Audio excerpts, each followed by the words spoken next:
बहुत बड़ी रैली जो हम करने जा रहे हैं, जिसमें हम लोग 10 लाख के लगभग लोगों की पहुंचने की संभावना समझ रहे हैं। केवल महिलाओं का ट्रेलर दिखाएंगे, प्रदेश भर की अपनी माताओं बहनों को यहाँ बुला के उनको सम्मानित करेंगे। 6 स्टेट में पुरानी पेंशन बहाल हो गई, तो हम लोगों से नहीं मतलब है किसकी कहाँ सरकार है, कौन सरकार देगी। पहले ये नहीं लोग सोचते थे कि जिसकी तनख्वाह 1 लाख होगी उसको 8,000 पेंशन मिलेगी।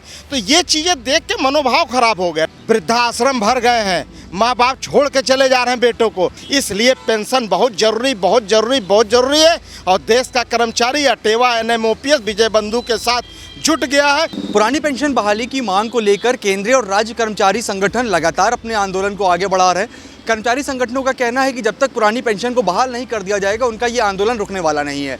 इसी क्रम में आपको बता दें कि राजधानी लखनऊ में एक बड़ा कार्यक्रम होने जा रहा है, जिसमें पूरे उत्तर प्रदेश की जितने भी कर्मचारी संगठन हैं, उनमें जितनी भी महिला पदाधिकारी हैं, वो सभी सम्मिलित होंगी। माना ये जा रहा है कि करीब 5 से 8 हज़ार के बीच में जो संख्या है वो कर्मचारियों की रहेगी उस दिन। हमारे साथ ज़्यादा बात करने के लिए राजकीय नर्सेज संघ यूपी के प्रदेश महामंत्री अशोक कुमार जी हैं। सर, आपसे समझना चाहेंगे सबसे पहले कि एक बड़ा कार्यक्रम होने जा रहा है राजधानी लखनऊ में, पूरे यूपी से जो महिलाएं हैं वो यहाँ पे एकत्र होंगी, क्या रहेगा इस कार्यक्रम में, मुख्य बिंदु क्या क्या रहेंगे? देखिए, मुख्य बिंदु हमारा पुरानी पेंशन बहाली और निजीकरण भारत छोड़ो, जो अटेवा NMOPS द्वारा पिछले कई दिनों से, कई सालों से चलाया जा रहा है। अभी पूरे देश की रथ यात्रा भी की गई है। विजय बंधु जी जो NMOPS और अटेवा के राष्ट्रीय अध्यक्ष भी हैं, प्रदेश के भी हैं, तो उन्हीं के कार्यक्रम के तहत पूरे प्रदेश भर से चिकित्सा स्वास्थ्य विभाग या PWD, सिंचाई, टीचर्स, जितने भी यूनियन है, सबकी महिला लीडर्स को केवल बुलाया गया है 30 जुलाई को लखनऊ में, राजधानी में कृषि भवन मदन मोहन मालवीय मार्ग पे। वहाँ पे एक महिला सशक्तिकरण का महासम्मेलन हम लोग करने जा रहे हैं। उस सम्मेलन में सारी लोग आएंगे और हम लोग का इसके ये एक तैयारी होगी कि जो 1 अक्टूबर को दिल्ली में हमारी महारैली है, बहुत बड़ी रैली जो हम करने जा रहे हैं, जिसमें हम लोग 10 लाख के लगभग लोगों की पहुंचने की संभावना समझ रहे हैं पूरे देश से। उसका एक हम ट्रेलर यहाँ पे यूपी में दिखाएंगे कि हम जिसमें केवल महिलाओं का ट्रेलर दिखाएंगे। ऐसा किसी कर्मचारी संगठन में नहीं होता कि केवल महिला सशक्तिकरण, और कर्मचारी संगठनों में महिलाओं को हाशिए पर रख दिया जाता है। हम लोग पहली बार ऐसा कर रहे हैं, महिला सशक्तिकरण, क्योंकि ये हमारी माताएं बहनें, जब तक हम इनको सम्मान नहीं देंगे तब तक हम आगे कहीं कोई लड़ाई जीत नहीं सकते हैं। इसलिए हम भारतवर्ष के वासी हैं, हम भारत माता की पूजा करते हैं और हम पूरे प्रदेश भर की अपनी माताओं बहनों को यहाँ बुला के उनको सम्मानित करेंगे और उनके साथ बैठ के अग्रिम प्रोग्राम की हम लोग रणनीति तैयार करेंगे। इसके लिए हम 30 जुलाई को, दिन रविवार है, सुबह 10 बजे से कृषि भवन में एकत्रित हो रहे हैं। अशोक जी, लंबे समय से आंदोलन जो है पुरानी पेंशन बहाली का लगातार चल रहा है। चिलचिलाती धूप में भी कर्मचारियों ने अपने आंदोलन को नहीं रोका, बरसात में भी नहीं रोका। पुरुषों के साथ जो महिलाएं थी वो भी कदम से कदम मिलाकर खड़ी थी। और अब एक बड़ा सम्मेलन आपने बताया होने जा रहा है, जिसमें पूरी यूपी से महिलाएं एकत्र हो रही हैं। तो इन महिलाओं को एकत्र करने के पीछे क्या वजह वही है कि सरकार के ऊपर दबाव बनाया जाए? अब महिलाओं के माध्यम से भी आप लोग लगातार अपनी बातें आगे बढ़ा रहे हैं। पदाधिकारी सारे रहेंगे उसमें? बिल्कुल, सारे पदाधिकारी केवल रहेंगे। उनकी संख्या 5 से 8 हज़ार के बीच में होगी। और हमारा कहने का मतलब है कि जब माननीय प्रधानमंत्री जी एक देश, एक कानून, एक GST, एक रेलवे का टिकट, एक जहाज का टिकट, सब कुछ एक करने पे आमादा है, सब चीज़ें एक कर रहे हैं, समान कार्य का समान वेतन सुप्रीम कोर्ट कह रहा है। तो ऐसी समस्या में 6 स्टेट में पुरानी पेंशन बहाल हो गई, तो हम लोगों से नहीं मतलब है किसकी कहाँ सरकार है, कौन सरकार देगी। तो हम तो गुहार माननीय प्रधानमंत्री और माननीय योगी आदित्यनाथ जी, हमारे जो यशस्वी मुख्यमंत्री हैं प्रदेश की, उन्हीं से कर सकते हैं कि साहब हम लोग को भी पुरानी पेंशन हिमाचल, कर्नाटक, छत्तीसगढ़, झारखंड और राजस्थान की तरह बहाल करें, जिससे हम लोग भी आपकी जय जयकार चारों तरफ कर सकें।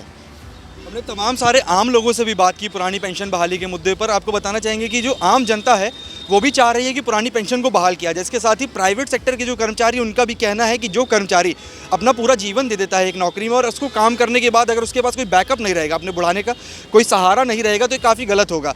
आम जनमानस भी है, वो भी लगातार चाह रहा है कि पुरानी पेंशन को बहाल किया जाए। आप लोग का आंदोलन लगातार आगे बढ़ रहा है। आपने बताया कि अक्टूबर में दिल्ली में जाके सरकार को घेरने का काम आप लोग करेंगे।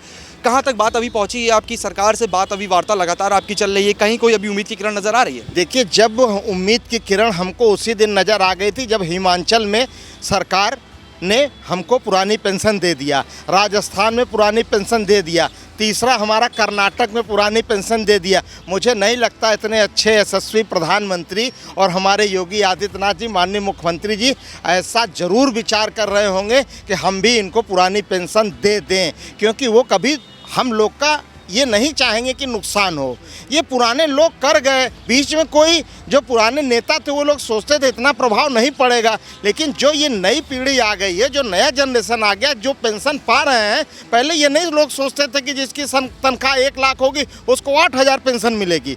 तो ये चीज़ें देख के मनोभाव ख़राब हो गया। मेरे पिताजी 1990 में रिटायर हुए थे, आज उनको 24,000 तनख्वाह मिल रही है, पेंशन मिल रही है। हमारी मदर इन लॉ हैं, उनके पति गुजर गए, पुलिस में थे, आज उनको लगभग 20,000 तनख्वाह मिल रही है, पेंशन मिल रही है। ये सारे लोग इतना चैन से रह रहे हैं। मेरे पिताजी की उम्र 96 ईयर, हमारी माता जी की उम्र 90 साल, हमारी मदर इन लॉ की उम्र 90 साल, तीनों लोग मेरे साथ रह रहे हैं। वहाँ पे भी उनको निर्भर नहीं होना पड़ रहा होगा। बिल्कुल निर्भर नहीं होना पड़ा। हमारे पास बड़े ताव से कहते हैं कि आज सेब लाओ, मैं आज की तारीख में 200 रुपये किलो भी सेब उनको ले जाके खोज के देता हूँ, क्योंकि डेली सेब चाहिए उन्हें, डेली फल चाहिए। कहाँ से पाते अगर ये पुरानी पेंशन ना मिलती? जो लोग पुरानी पेंशन नहीं पा रहे उनको जाके पूछिए, वृद्धाश्रम भर गए हैं, माँ बाप छोड़ के चले जा रहे हैं बेटों को, और हम तो मनाते हैं मेरे माता पिताजी, हमारी मदर इन लॉ और जिए, जिससे और उनको पेंशन मिले, 100 ईयर के हो जाए, उनको 100% पेंशन मिले।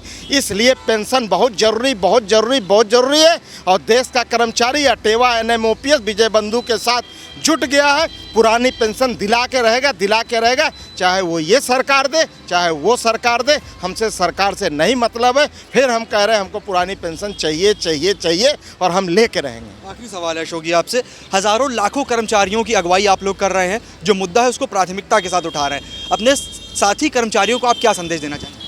हमारे साथी कर्मचारियों को ये संदेश देना चाहते हैं, जिस तरह से पूरी धूप में विजय बंधु जी पूरे मई जून में जले हैं, तपे हैं, हम लोग जले हैं, तपे हैं, आज भी हम लोग दौड़ रहे हैं। आप लोग भी प्रिय दोस्तों, आपके लिए लड़ाई हम लोग लड़ रहे हैं, आप लोग भी निकलो, हम लोगों का साथ दो। मेरी बहनों, मेरे बड़ी माता जी जैसे लोग, पूरा आपको अगर पुरानी पेंशन मिल रही है जिसको, वो भी इस समाज में आए, अपने बच्चों के लिए, आने वाली पीढ़ी के लिए हम लोग का साथ दे, क्योंकि अगर आप साथ नहीं दोगे तो आने वाली पीढ़ियाँ आपको माफ़ नहीं करेंगी, कहेंगी तब तो पापा आप थे, आपने क्या किया था। इसलिए हमारा सबसे अपील है, सब लोग ज़्यादा से ज़्यादा संख्या में इस कार्यक्रम को जहाँ जहाँ पे भी हो वहाँ शामिल हो, और इस कार्यक्रम को मनोभाव से लें। और सरकार चाहे जिसकी आए, हमसे मतलब नहीं है, जो भी सरकार होगी, हम लोग को जब 6 स्टेट में मिल गया है, हमें पूरी उम्मीद है कि पूरे देश में पुरानी पेंशन बहाल होगी। तो अशोक कुमार जी ने साफ तौर पे बताया है कि देश के कई बड़े राज्यों में जो है वो पुरानी पेंशन की जो व्यवस्था है उसको दोबारा बहाल किया गया है। इनका कहना है कि अगर उत्तर प्रदेश में पुरानी पेंशन को दोबारा सरकार बहाल नहीं करती है तो कर्मचारी संगठनों का जो आंदोलन है वो लगातार इस तरह से आगे बढ़ता रहेगा।